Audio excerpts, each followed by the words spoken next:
lëmë shtek për asnjë gjë, Atëherë do kalojnë në revolucion Jakobin. Ai zotëria nuk ka negociata. E vetmja kërkesë që bëhet është dorëheqja, sepse nëse do të ishte një njeri me mend dhe do ta donte vërtet këtë vend, realisht, do ta dëgjonte zërin e qytetarëve që është çdo ditë në atë shesh. Dhe nëse do të ishte një personazh me mëndësi europiane që donte Bashkimin Evropian, nuk do të ndryshonte ligjin e zonave të mbrojtura në favor të atyre që po e bën. Jam dakord me ju. Sa do vijoj protesta, Leva? Jeni marrë masa që do jetë pa pushim? Do të jemi çdo ditë në atë shesh. Po si funksionon protesta, për ata që nuk e din? Bëjnë lajmërime në rrjetet sociale, janë grupe WhatsApp, Telegram, si është? Lajmërimet janë në rrjetet sociale, në media sa mundësi kemi për ta shfaqur. Në pjesën e grupeve që mund të kemi, grupe shoqërore, miq, të afërm,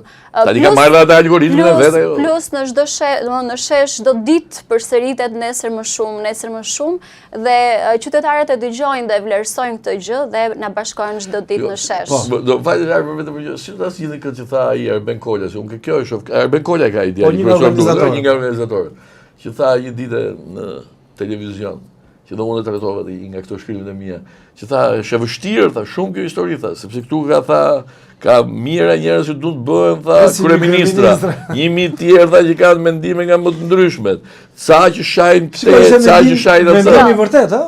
Po, mu duk shumë i sinqert. Dhe kjo është se shumë njerëz e kanë bullizuar, po ai ka qenë ai ka shumë i qartë i saktë dhe mu duket nga njerëzit të paktën papin nga larg, nuk duket nga njerëzit më të dashur. Pra kjo është pyetja, si do ta ruani ju këtë protestë kur kemi të bëjmë edhe me një lumnaj të madhe, patologjike në rrjetet sociale kur gjithkush shan këdo. Shpresoj të ndryshoj kjo gjë dhe dal të më mirë nga ai shesh. Po si do t'ja bëni gjithë që shajnë gjithë. Ndoshta se kam problemi është ajo. Koha do ta tregoj çdo gjë. Se problemi nuk është gjithë, se është kryesorja, se shikoj. Se Leva është një nga, nuk është kryesorja. Albert, jo të t'japë simbolik. E di kush është problemi. Problemi është që fillon gjithë. Shumë dilema, prandaj po pyesim. Barazimi i ngjitjes është shumë i bukur. Pra le të themi që janë të gjithë këta zotëritë dhe zonjat, çuat e ria, kosat e ria. Ngjitja është shumë e bukur, gjithë secili ngjitet pak më shumë, pak më pak. Problemi është ai që të tërheq ka poshtë. Kupton? Edhe unë këtë kam halli dhe frikën më të madhe të asaj që po ndodh. Që këtu e keqja më e madhe nuk është Rama dhe metodat e Ramës. E keqja më e madhe e protestës, ngadalë po bëhet protesta vet. Në mënyrë ka një rrezik të radikalizmi. Ndalemi te përplasjet me policinë? Nuk e mendoj të tillë. Unë do të sqaroj atë pjesën para parlamentit të ditë. Po, më sero pak. Jam dakord që atë pjesën e makinës së policisë nuk duaj. Po atë tek komisariati i policisë? Thyrjet e xhamave? Përse policia nuk reagoi, pra ne kemi shtet. Atëherë, përse nuk doli të nesër me një deklaratë, sepse ishte shumë lehtë të verifikuar nëse kush i thëri të xhamat. Bravo. Që do të thotë, ndoshta ka qenë vetë vendosur nga qeveria. Edhe kjo është një mundësi. Në momentin që qeveria nuk del në një deklaratë për shtyp dhe të gjej se cilët ishin personazhet, ne jemi distancuar, ne kemi bërë gjithkohës thirrje kundër dhunës, jo nuk ka patur. Te data 2 korrik po. Tek pjesa e protestës para parlamentit, po, aty pati dhe pati. 23 shoqëruar.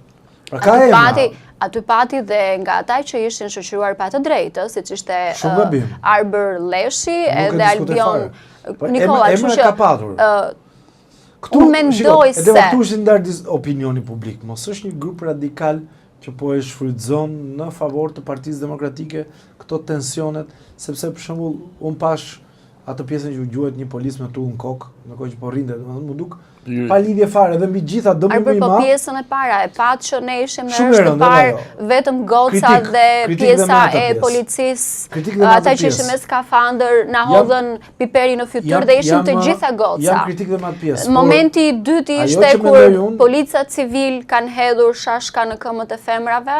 Pra dy momente, ose momenti i tretë, kur ne ishim të ullur para parlamentit në shesh të gjithë, dhe policia mori urdhër nga... Po, të dyja unë i kritikoj, nuk po i hy fare. Personat që s'dua të përmend fare emrin. Të dyja po i kritikoj. Dhe reaguan në hodhën e goditën. Si dhunën e policisë jam shumë kritik, po si kundër reagimin jo proporcional të policisë jam shumë kritik. bie dakord me ty. Po mos përdoret kjo nga një grup radikal për të vetëm një gjë, për shembull, është hera e parë që reagoi ambasadë amerikane dhe bëri atë që për mua ishte goditja më e madhe që është bërë protestës deri tani. Ka kohë për të rehabilituar, patjetër, që tha mos shkoni te protesta, mund të kthehet në të dhunshme, keni kujdes. Pra kjo për mua ishte gabimi më i madh që bëri protesta. Nuk e di kush është, aty është një grup, ka shumë ngjyra, nuk është vetëm një ngjyrë, kuptohemi. Pa nuk edhe nuk e kam me ty se ne jemi bashkë edhe ne unë e di shumë mirë rolin që ke ti etj. Pra e kam për pjesën tjetër. Arber, ta them në formë në një batutë dhe një vezë që mundova ta hidhja. Nuk dola prap dot nga vetja ime dhe veza më mbeti në dorë. Kështu që ne gjithkohës jemi distancuar nga format të tilla dhune. Ne jemi munduar gjithkohës të flasim dhe të thrasim familjar të vinë, po familjar të vinë atë protestë, të vinë nëna me fëmijë, të vinë të rinjtë të reja që duan këtë vend dhe që investojnë çdo ditë në Shqipëri. Pse hezitove të bëje me vezë? Kishe vezën me vete? Mos më thuaj që nuk deshe bëje dëm ushqimin, si tha një deputet i PS-s. Shko, të gjitha bashkë janë këto. Mos e shpërdoroni ushqimin. Të gjitha bashkë, po, duke qenë se unë edukoj breza dhe gjithmonë them fëmijëve që të bëjnë më të mirën, të sjellin më të mirën për këtë vend, nuk mund ta bëja dot atë gjest, nuk e di. Ishte për te i vetes time. Dhe unë do isha dakord që ne të marrim prodhimet vendase, të cilat hidhen poshtë. Pra shkojnë nuk... Sa se dhe dëgjoj me vezë vëndis. Jo. Asimon, jo. Prodhimet vendase të fermerëve shqiptar, të cilat derdhen dhe hidhen, pra dhe t'i çojnë para parlamentit, thjesht si një shenjë simbolike për të treguar që ne duhet të suportojmë dhe të mbështesim fermerin shqiptar, produktet shqiptare dhe jo të huaja. Pra, gjë që ne e dim shumë mirë, të cilët nuk mbështeten fare fermerët shqiptar. Dhe mendoj se hapi radhës në ditën në vazhdim që se do t'jemi në shesh të parlamenti, do t'i ishte ideja me mirë që prodhimet e fermerëve, ndërkohë i bide thirrje fermerëve të na bashkohen, që me gjitha ato produktet të tyre të cilat prishen dhe nuk blihen, të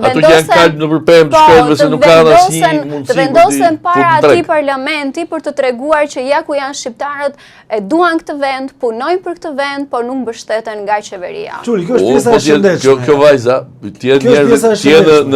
jo pjesa e shëndetshme, po t'jenë njerëzit në protestë si kjo vajza, gjithë aty. Edhe unë besoj që ka një pjesë shumë të madhe që kjo vajzë, unë prandaj thash që kam dalë 10 ditë e para. Unë do vazhdoja të isha aty deri në dorëheqjen e Ramës dhe besoj që këtu ka arrit kulmi korrupsionit me këtë lloj qeverie dhe kjo qeveri ka ardhur vërtet në momenti që mos e qeverisim më këtë vend për të vërtetën. Problemi është kur këtu krijohet disbalancat pastaj që ne i tham, që futen forcat tjera politike, të cilat janë më sepse përballë Ramës dhe Berishës, problemi do jetë gjithmonë ky. Dhe fitoria më e madhe e Ramës kanë frikë se do jetë gjithmonë kjo. Kur të vi momenti që përballë Ramës do jetë Berisha, gjithmonë njerëzit do zgjedhin atë që e quajnë të keqen më të vogël, do zgjedhin Ramën.